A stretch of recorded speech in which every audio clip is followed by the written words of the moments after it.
So Ward, in this video, said the only person he would come out of retirement for is AJ. Now, Andre Ward and his trainer, I guess former trainer now, Virgil Hunter, said this several years ago, that they were very serious about fighting Anthony Joshua. Does Andre Ward genuinely believe he can beat Joshua, or is this just about trying to make a load of money? We'll come back onto that, but what I can tell you is a lot of boxing fans in America genuinely believe that Andre Ward would beat AJ. So I'll give you an example. And by the way, this is AJ responding to Andre Ward's call out. Payday, payday, Canelo voice. So he thinks that Ward's just looking for some money. But here we have Marcus Villegas, who is a boxing reporter. His channel is called, I think, Fight Hub. I've watched many of his interviews over the years. And he put this post out on X. He said, Ward will beat AJ if they fight. It was replied to by Adeola Depot. He said, there's no way you really believe this. Marcus Villegas responded by saying 100% Ward's IQ is on a different level. Adeola Depot said, he hasn't fought for 7 years and you think he can beat a former heavyweight champion? This isn't a Rocky movie. Villegas then said 100 or 1,000%, a smaller guy in Usyk already beat him twice. The blueprint is there for Ward. Now, this has got to be one of the most bizarre takes I have ever seen in my entire life. Let's just think this one through. So here we have Andre Ward. Now, look at his physical dimensions. 6 feet tall, 71-inch reach. He campaigned at super middleweight and light heavyweight. 32-0, 16 KOs. In his prime, he struggled with Sergey Kovalev. That's a prime Ward, not a Ward who'd been retired 7 years. Not a Ward who, what is he now, in his 40s? No, a guy who was absolutely at the peak of his powers and he struggled. He barely scraped by Sergey Kovalev. Let's have a look at Kovalev's dimensions. 6 feet tall, 72-inch reach. So almost identical to Andre Ward. Think about those dimensions. And Ward struggled. He's barely scraped by that guy. There is no area in which Sergey Kovalev is superior to Anthony Joshua. He's not bigger. He's not stronger. He doesn't have the reach. He's not more explosive. He certainly doesn't hit harder. He doesn't have a better chin than Anthony Joshua. I mean, folks, we've seen Sergey Kovalev get chinned so many times now. Sergey Kovalev was down several times early on in his career against Darnell Boone. Andre Ward himself was nearly knocked out by Darnell Boone, a guy who really was a middleweight / 154-pounder. Do you think that Sergey Kovalev in his prime could have taken the right hand that Anthony Joshua took in the Klitschko fight and gotten to his feet? I'm telling you, Sergey Kovalev would have been knocked out cold, probably for several minutes from a shot like that. Do you think he could have taken the left hook which Dylan White hit AJ with? Do you think he could have taken all the shots that Andy Ruiz hit AJ with and continue getting up? What was it, 3 times? You think Kovalev could have done that? I mean, it's just such a bizarre take from Marcus Villegas, but it's indicative of the mentality of a lot of American boxing fans. And it's really a product of American exceptionalism in previous generations and also the insular nature of American culture. I'll come on to that more as we progress. But again, Andre Ward got dropped in that first Kovalev fight. Many people today will tell you that there's no way Andre Ward won that fight. He couldn't deal with Kovalev's jab. He was really struggling. Now, in the rematch, he beat Kovalev by ducking underneath his jab, getting on the inside and bullying him, hitting him with body shots and also a lot of low blows. Are we really trying to say that Andre Ward, in his 40s, is going to bully Anthony Joshua? Because Anthony Joshua's got a jab which is like 11 or 12 inches longer than Kovalev's jab, probably about 3 or 4 times harder. He's got a right hand which makes Kovalev's right hand look like Paulie Malignaggi's right hand. And again, he's not 6 feet tall like Kovalev, he's 6'6". And Andre Ward, who wasn't even a puncher at super middleweight, never mind light heavyweight, he's going to go in there and what, get AJ's respect? I mean, this is bizarre. Here we have, again, Kovalev's dimensions. 6 feet tall, 72-inch reach. Never had a great chin. But he was such a formidable puncher that, and I'm talking about a 175 obviously, that his chin was rarely tested. Now, for Marcus Villegas to say the blueprint's out there on how a smaller guy beats AJ, well, what are we talking about when we say a smaller guy beat AJ? Alexander Usyk is absolutely gigantic compared to Andre Ward. 6'3", 78-inch reach, weighs in the 220s. Andre Ward in his prime, as I say, 168-pounder. You're talking about a vast difference in size. Usyk is 2-3 times stronger than Andre Ward. I'm being arbitrary here with these figures, right?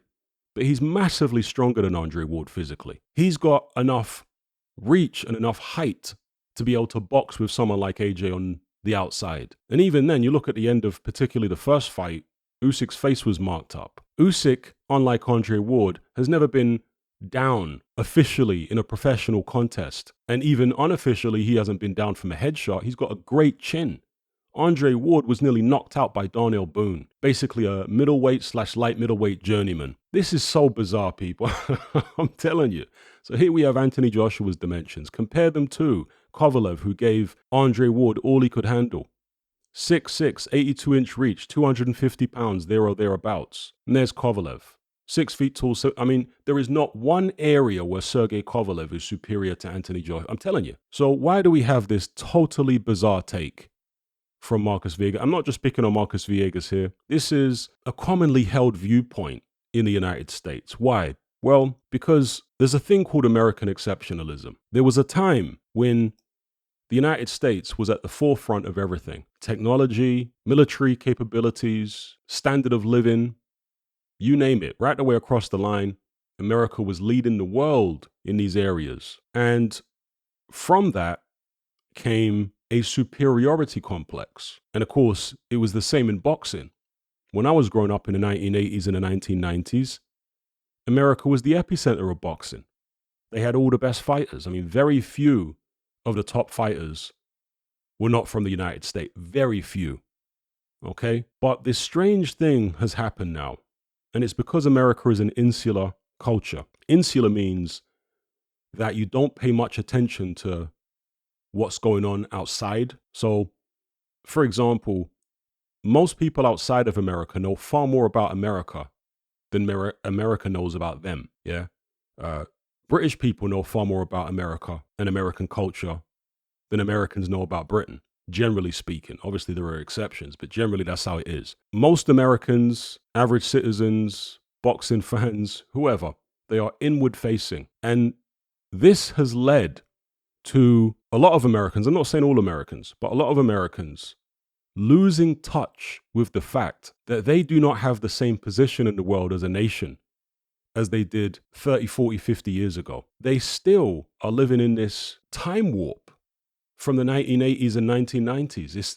It's the strangest thing because, for example, in American boxing, the fans and many fighters and trainers still have this perception that if a fighter hasn't made it in America, they can't be any good. They have to have made it in America. They have to have won big fights in America. Otherwise, they're rubbish. Now, again, there are a few exceptions to that, but for the most part, that's how it is. Now, back in the 80s and the 90s, that was a logical conclusion to come to, maybe.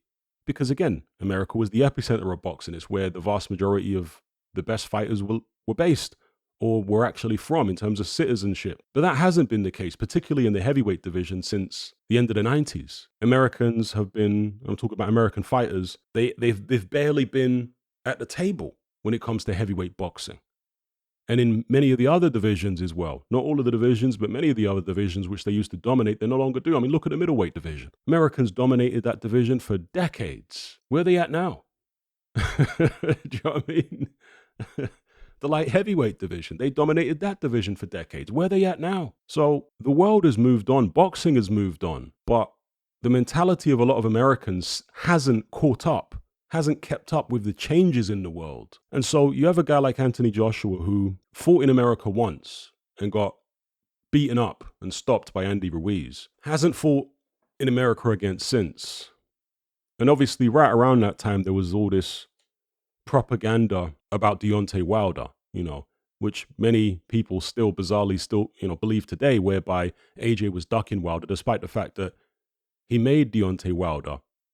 And this is public record. At least 3 offers. The final offer was directly from DAZN, and it was for over $100 million.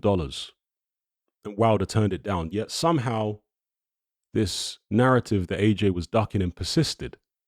Totally bizarre. Okay? Then he gets knocked out by Andy Ruiz, and that really compounds, that really galvanizes the perception that American boxing fans and the boxing fraternity in America had about him. So, yeah, This mentality that if you haven't made it in America, you can't be any good in boxing or in many other things is the exact reason why Teofimo Lopez lost to George Kambosos. That's the exact reason. Because he and his dad were stuck in, like I say, this time warp mentality from the 80s and 90s whereby, well, I've never heard of this guy. He's from Australia. He's not from America. He can't be any good. We just need to go in there and hit him on the chin and it's lights out. The absolutely catastrophic way in which they underestimated Kambosos came back to bite them in the butt.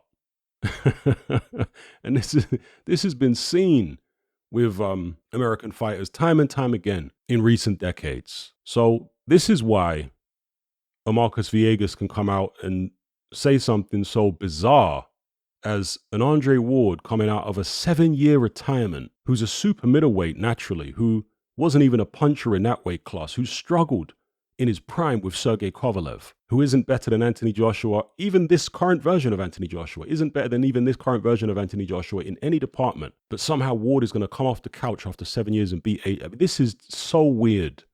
But again, the American boxing community is so insular and they're so locked into this 1980s, 1990s time warp that they can believe nonsense like this wholeheartedly. And this is also why a lot of people in America in particular think that Jake Paul can beat Anthony Joshua. The reality is that that is a gross and ridiculous mismatch. That's what that is. Many of the same people who you'll find thinking that Jake Paul can beat Anthony Joshua would have been the same people thinking that Ngannou was going to beat Anthony Joshua. I told everybody in my videos from day one, that's an easy fight for Anthony Joshua. Never mind what Ngannou did against Fury. Fury clearly hadn't trained for the fight. He was totally out of shape. There is no way, that's what I was saying at the time, that Ngannou, with all the technical flaws he has in his second professional fight, is going to go in there and beat a fully fit, fully trained Anthony. I mean, it's just absurd. It was always going to be a comfortable night's work for AJ. But again, you go back and look at the takes that people had, especially in America, in the American boxing media, the takes that they had ahead of the AJ and Ngannou fight, and it will tell you all you need to know. You know, this weird mentality whereby if you haven't made it in America, you can't be any good. It's predicated almost on the idea that fights that you win outside of America don't count. So it doesn't matter how good the opposition is outside of America, none of that counts. You have to be able to do something in America. Yeah, the United States hasn't had a dominant heavyweight champion since the was Holyfield dominant? You could say maybe the 90s. Holyfield and Bo, that era, right? Mike Tyson had his second run and then Lennox Lewis took over towards the back end of the 90s. We're talking about 30 years ago. Don't you think it's time to catch up? The perception of so many American fans, I'm not saying all American fans, shout out to the American fans who actually have some sense, but the perception of a lot of American fans is so warped. The only reason that Alexander Usyk gets credit from American boxing fans and the American media and so on, to some extent, he doesn't get the full credit he deserves, but to some extent, is because he beat Tyson Fury. Almost 100% of the American boxing media were picking Tyson Fury to beat Usyk because Tyson Fury had been over to America and, whooped Deontay Wilder and a few bums over in the United States, and therefore they were like, okay, he's done it in the States now, that means he's the best. And it was like unanimous. They were all picking, the vast majority of them anyway, Tyson Fury to deal with Usyk and deal with him comfortably. Because Usyk hasn't done it in America. Yeah, he had one fight in America against Chaz Witherspoon. I think maybe the Michael Hunter fight was in America as well, but that was a cruiserweight. At heavyweight, he hadn't fought in America. He hasn't done it. So that's why they give Usyk respect, because he done Fury in. But it shouldn't have taken that. I picked Usyk over Fury both times. How many of these American pundits picked Usyk over Fury?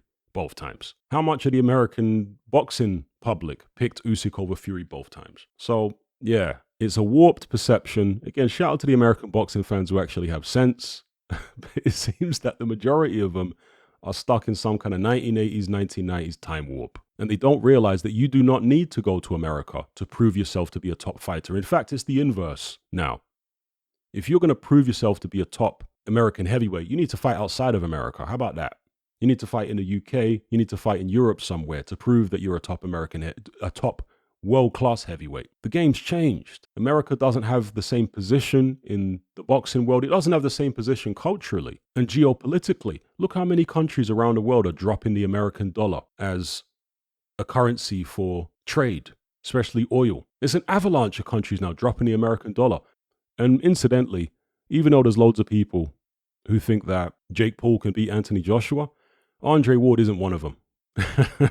Andre Ward dismissed the Jake Paul Anthony Joshua fight as, I forget exactly how I described it. He said it was silly or something, or, nonsense.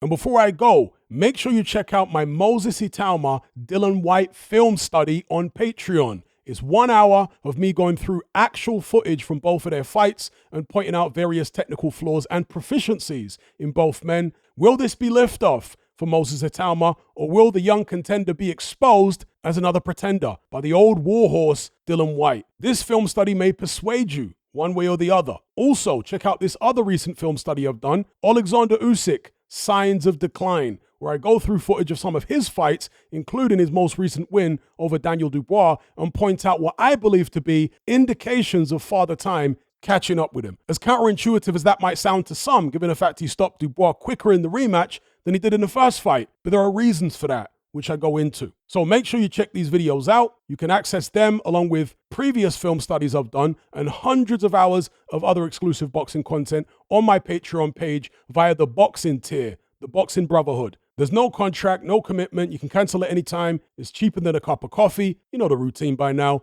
All the links are in the description box below. I'll see you over there.